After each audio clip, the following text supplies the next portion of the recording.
Hello guys! For today's video ay mangunguha po tayo ng bugatan. Isa po itong uri ng seashells na makikita dito sa ilalim ng mangroves. Hindi po namin alam kung anong tawag po nito sa inyo. I-comment nyo na lang po sa baba para malaman din po namin kung anong tawag nito sa inyo. Tara guys, samahan nyo po kami. Ayan guys, mangunguha na po tayo ng bugatan. Ayan. Medyo mahirap po siyang hanapin guys. Kailangan lang po natin magdahan-dahan. Ayan guys.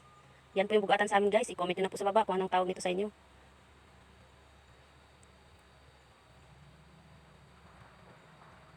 Yan, hanap pa po tayo guys. Marami po nito sa amin guys.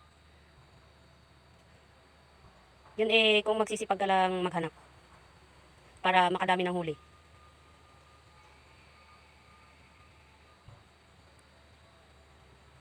Masarap po itong pang-ulam guys. Ayan guys, ito na po yung ating mga huli na bugatan. Pwede na po pang-ulam sa tanghalian.